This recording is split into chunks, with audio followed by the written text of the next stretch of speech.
अगर मैं कहूँ कि इंडियन रेलवे ही मेरा घर है अगले 30 दिनों तक, जिसमें मैं 30 ट्रेन लेके 30 स्टेशनों पे जाऊंगा और बिना किसी स्टेशन से बाहर निकले हुए पूरे भारत का एक चक्कर लगाऊंगा। 5 रुपए के अंदर मैंने अपनी बोतल भरवा ली। यहाँ से पानी भरवाने में पैसे तो बचते ही हैं, प्लस मैं प्लास्टिक का यूसेज कम कर रहा हूँ अपने लिए। और बिहार में ये बहुत कॉमन है, आपको हर जगह ट्रेन के गेट के बाहर ऐसी भीड़ दिख जाएगी हमेशा। स्वचालित सीढ़ियाँ होने के बाद भी खुद ही चलना पड़ रहा है। क्या फायदा स्वचालित सीढ़ियाँ होने का। तो इस रेलवे स्टेशन में आपको काफी सारी चीजें ऐसी दिख जाती हैं जो आपको भगवान बुद्ध के बारे में बताती है। मतलब यहाँ पे अब ट्रेन ट्रैक्स ही नहीं बचे हैं, सिर्फ टूटे पत्थर दिखाई देंगे आपको और कुछ दिखाई नहीं देगा यहाँ पे। मतलब ये है स्टेशन और ये है बाहर की रोड। एक टच और मैं बाहर, पर मैं टच नहीं करूंगा। जीएम पीएम साहब बोल दिए। मतलब 27 में होना था लेकिन अब 28 में हो जाएगा। क्योंकि प्लेटफॉर्म नंबर 1 सिर्फ प्लेटफॉर्म 1 नहीं है, यहाँ से 3 और प्लेटफॉर्म निकलते हैं। और ये स्टेशन का जो शेप है, जो मेन गुम्बज का शेप है, ये काफी ज्यादा एक स्तूपा से मिलता जुलता है। वैसे ये है चार्जिंग पॉइंट, लेकिन किसी काम का नहीं है, ये सब जले हुए हैं, पूरा जाम पै गई है। और ये ट्रेन आधी जनरल है और आधी में देखो ये पूरा डाक का सामान रखा हुआ है। सौदा लेने जाते हो ना, कपड़ा बड़ा एक बार में बता देता हूँ, पूरा खरीद लेते हो। अगर मैं कहूँ कि इंडियन रेलवे ही मेरा घर है अगले 30 दिनों तक, जिसमें मैं 30 ट्रेन लेके 30 स्टेशनों पे जाऊंगा और बिना किसी स्टेशन से बाहर निकले हुए पूरे भारत का एक चक्कर लगाऊंगा। फिलहाल कल शाम अयोध्या धाम जंक्शन से ट्रेन लेके अभी मैं पहुंच चुका हूं गया जंक्शन। आज का दिन हम गया जंक्शन में बिताने वाले हैं और शाम को हमारी ट्रेन है यहाँ से हावड़ा। 5 रुपए के अंदर मैंने अपनी बोतल भरवा ली। यहाँ से पानी भरवाने में पैसे तो बचते ही हैं, प्लस मैं प्लास्टिक का यूसेज कम कर रहा हूँ अपने लिए। गया रेलवे स्टेशन आता है बिहार के अंदर, और बिहार में ये बहुत कॉमन है, आपको हर जगह ट्रेन के गेट के बाहर ऐसी भीड़ दिख जाएगी हमेशा। और ये भीड़ सबसे पहले अंदर जाने के लिए होती है, अंदर जगह हो चाहे ना हो। ये बिल्डिंग ना शायद अभी नई नई बनी है जितना मुझे देख के लग रहा है। और इस साइड देखोगे तो यहाँ भी एक बिल्डिंग है मेन कॉम्प्लेक्स की। यहाँ स्टेशन से माउंटेन का व्यू भी दिख रहा है। वैसे यहाँ से आने के बाद ये सामने एग्जिट है और इस तरफ है वेटिंग एरिया, और इस तरफ आप ले सकते हो टिकट्स। तो सामने जो बिल्डिंग दिख रही है वही मिलती है टिकट्स। जनरल टिकट की लाइन लगी हुई है वहाँ पे, बट ना ये चल रहा है ना ही ये चल रहा है। स्वचालित सीढ़ियाँ होने के बाद भी खुद ही चलना पड़ रहा है। क्या फायदा स्वचालित सीढ़ियाँ होने का। वैसे गया फेमस है अपने बोध गया टाउन के लिए और वहीं महाबोधि मंदिर के लिए, और महाबोधि मंदिर भगवान बुद्ध को समर्पित है। तो इस रेलवे स्टेशन में आपको काफी सारी चीजें ऐसी दिख जाती हैं जो आपको भगवान बुद्ध के बारे में बताती है। मतलब ऐसा कह सकते हैं कि रेलवे स्टेशन भगवान बुद्ध को ही समर्पित है। ये है कुछ एम्बियंस यहाँ का, और यहाँ वैसे मिरर लगे हुए हैं। ये सबसे पहली चीज आपको दिखती है यहाँ पे। ये भगवान बुद्ध की एक मूर्ति है, काफी ज्यादा ही सुंदर लग रही है। मतलब मुझे लग रहा है शायद ही कोई ऐसा व्यक्ति होगा इस दुनिया के अंदर जो अयोध्या रेलवे स्टेशन गया लेकिन राम मंदिर नहीं गया, या स्टेशन से बाहर नहीं निकला। उसी तरीके से गया आया है लेकिन स्टेशन से बाहर निकल के महाबोधि मंदिर नहीं गया घूमने के लिए। फिलहाल चलते हैं स्टेशन के दूसरी तरफ। इस तरफ बहुत कुछ नहीं है। आई थिंक जो बड़ा कॉम्प्लेक्स है जो फिलहाल अंडर कंस्ट्रक्शन है वो होने वाला मेन एंट्री गेट इस स्टेशन के लिए आने वाले समय के अंदर। फिर यही महंगी स्टेयर्स लेनी पड़ेगी मेरे को। स्वचालित सीढ़ियाँ जो चलती नहीं है, नाम सही दिया वैसे मैंने इसको। फिलहाल ये जा रही है महाबोधि एक्सप्रेस। ये ट्रेन बहुत ही पॉपुलर है वैसे दिल्ली से यहाँ आने के लिए। यहाँ ब्रिज के ऊपर से एक बहुत ही अच्छा व्यू दिखता है स्टेशन का, और स्टेशन के पीछे माउंटेन्स का। प्लेटफॉर्म 4 के ट्रैक्स ही गायब कर दिए। मतलब यहाँ पे अब ट्रेन ट्रैक्स ही नहीं बचे हैं, सिर्फ टूटे पत्थर दिखाई देंगे आपको और कुछ दिखाई नहीं देगा यहाँ पे। फिलहाल आई थिंक ये जो ब्रिज है ये मुझे स्टेशन से बाहर लेके चला जाएगा, तो ये एग्जिट बहुत ही महंगा साबित होने वाला है। फिलहाल ये है लास्ट या first platform, I think first platform है ये देखो कोई बाउंड्री नहीं, कोई कुछ भी नहीं। मतलब ये है स्टेशन और ये है बाहर की रोड। एक टच और मैं बाहर, पर मैं टच नहीं करूँगा। जितनी भीड़ प्लेटफॉर्म 1 पे है इतनी भीड़ और किसी प्लेटफॉर्म पे नहीं है। शायद यहाँ कोई ट्रेन आने वाली है बट अभी तो मुझे नहीं पता। वैसे ये है फाइनली जो न्यू कॉम्प्लेक्स होने वाला, जो न्यू बिल्डिंग होने वाली है। सो ये वाली बिल्डिंग और ये वाली बिल्डिंग। जीएम पीएम साहब गिरी।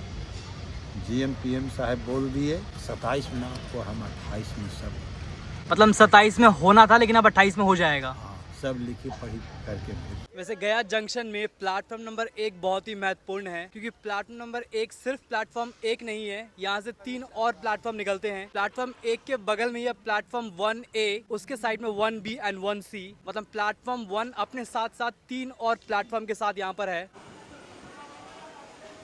वैसे गया या बोध गया फेमस है अपने महाबोधि मंदिर के लिए जो समर्पित है भगवान बुद्धा को। इसी को देख के मुझे लग रहा है कि जब ये नया स्टेशन का काम शुरू किया गया सो बुद्ध भगवान से जो चीज सबसे ज्यादा रिलेट करती है वो है स्तूपा। आपको बहुत सारे जगह पे स्तूपा देखने को मिल जाएंगे और ये स्टेशन का जो शेप है, जो मेन गुम्बज का शेप है, ये काफी ज्यादा एक स्तूपा से मिलता जुलता है। फिलहाल मुझे लग रही है भूख, लेकिन इस पूरे स्टेशन पे सिंस ये पूरा स्टेशन ही अंडर कंस्ट्रक्शन है, यहाँ पे आपको छोटे मोटे स्टॉल्स तो दिख जाएंगे बिस्किट नमकीन के लिए, बट कोई प्रॉपर रेस्टोरेंट कैफेटेरिया ऐसा कुछ भी नहीं है यहाँ पे।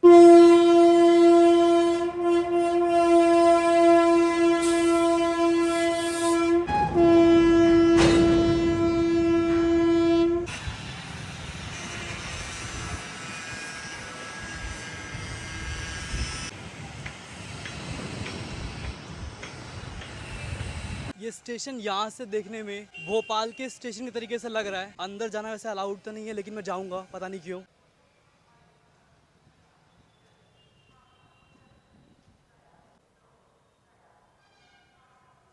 देख के लग रहा है कि इसमें बहुत सारे फ्लोर्स हैं, मतलब बहुत सारे फ्लोर्स बनने वाले हैं। ये है नई बिल्डिंग और यहाँ पे लिखा हुआ है वेटिंग हॉल। चल के जरा देखते हैं कैसा वेटिंग हॉल है ये, वो भी इस बिल्डिंग के अंदर जो भी कंप्लीट भी नहीं हुई है। देख के लग रहा है कि आज के डेट में इस बिल्डिंग का सिर्फ 2% हिस्सा ही खोला गया है। वैसे बात करें सफाई की तो गया रेलवे स्टेशन यकीनन ही काफी ज्यादा साफ सुथरा है। मतलब यहाँ पे ट्रैक्स के ऊपर या प्लेटफॉर्म पे आपको गंदगी देखने को नहीं मिलती। वैसे यहाँ पे प्लेटफॉर्म्स भी नए बने हैं। मेरे सामने एक नया प्लेटफॉर्म है, तो ये एक पुराना प्लेटफॉर्म जैसा आप देख सकते हो कि जस्ट बगल में अगर मैं जूम करूंगा ये एक नया प्लेटफॉर्म। ठीक ठाक डिफरेंस यहाँ से दिख जा रहा है। वैसे फिलहाल जब और कुछ ना मिले तो समोसा ही मेरा साथी है। वैसे रेलवे के रेट 10 रुपए का एक समोसा होता है, सो आप कभी भी 30 रुपए के 2 समोसे मत लो। रेट 10 का 1 है, 20 का 2 है, 30 का 3 है। मेरे अच्छे खासे बैग को पता नहीं क्या ही हो गया है। दिल्ली मेट्रो को दिल्ली की लाइफलाइन कहा जाता है, मुंबई की मुंबई लोकल को मुंबई की लाइफलाइन कहा जाता है। वेल कुछ उसी प्रकार से बिहार के अंदर चलती है DMU एंड MEMU ट्रेन। इन ट्रेनों का इस्तेमाल यहाँ के लोकल लोग बहुत ज्यादा करते हैं। दिन के समय और शाम के समय में आपको बहुत ज्यादा भीड़ और बहुत ज्यादा रश देखने को मिलता है। काफी लोग हैं जो इन ट्रेन का इस्तेमाल करते हैं अपने काम पे जाने और काम से आने के लिए। वैसे गया जंक्शन ना 1906 यानी 1906 में बन के तैयार हुआ था और आज के समय में रोजाना कम से कम 1.5 से 2 लाख लोग यहाँ से अप डाउन करते हैं। बात करें प्लेटफॉर्म की संख्या की तो यहाँ पे 1 से 8 तक प्लेटफॉर्म है। इसके अलावा 1A 1B 1C यानी 3 और प्लेटफॉर्म है, सो 8+3। लेकिन सारे प्लेटफॉर्म का इस्तेमाल अभी नहीं होता है। अभी फिलहाल 2 से 3 ऐसे प्लेटफॉर्म है जो अंडर कंस्ट्रक्शन है। वैसे ये है चार्जिंग पॉइंट, लेकिन किसी काम का नहीं है, ये सब जले हुए हैं और एक भी पोर्ट इसका सही नहीं है। मतलब अंदर से तोड़ चुके हैं इसको। चीजें खराब हो जाती है, लेकिन एक चीज होती है मेंटेनेंस नाम की। यहाँ पे तुमने चीजें लगा दी लेकिन खराब होने के बाद कोई है ही नहीं उसको मेंटेन करने वाला। फिलहाल टिकट मैंने ले ली है। वैसे आज की टिकट महंगी है, करीबन 180 रुपए की है ये टिकट करीबन 30 रुपए ज्यादा महंगी है कल वाली ट्रेन से, जबकि डिस्टेंस सेम है करीबन 450 किलोमीटर। लेकिन कल वाली एक एक्सप्रेस ट्रेन थी, मेल एक्सप्रेस, और ये एक सुपर फास्ट ट्रेन है। ना जाने क्यों लेकिन पूरा प्लेटफॉर्म भरा हुआ है। देख के लग रहा है कि आज पूरा का पूरा शहरी जा रहा है हावड़ा, पता नहीं क्यों। मुझे बस ये है कि जगह हो थोड़ी बहुत।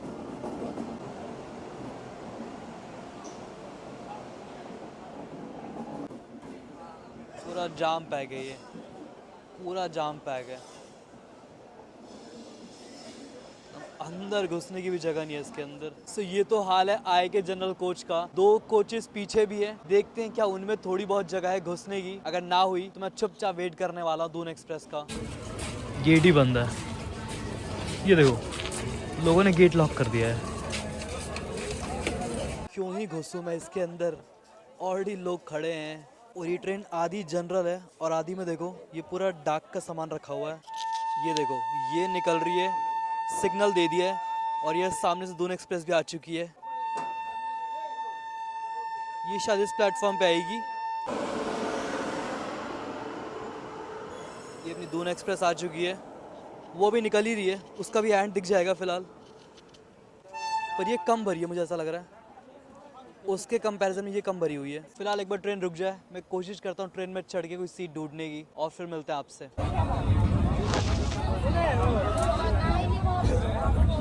सौदा लेना चाहते हो ना, कपड़ा बड़ा एक बार में बता देता हूँ, पूरा खरीद लेते हो। सुपर फास्ट ट्रेन की टिकट लेने के बाद भी फिलहाल मैं हूँ दून एक्सप्रेस के अंदर। ये ट्रेन करीबन 2 से ढाई घंटा एक्स्ट्रा लेती है कंपेयर करें अगर सुपर फास्ट ट्रेन से, लेकिन डेस्टिनेशन सेम है। अच्छी बात है, ये ट्रेन करीबन 7 बजे पहुंचती है और वो ट्रेन करीबन सुबह शायद 5 बजे पहुंचती है। सो अंधेरे पहुंच के मैं क्या ही करता। वैसे उस ट्रेन का जनरल कोच कहीं ज़्यादा भरा हुआ था इस ट्रेन के कंपैरिजन में।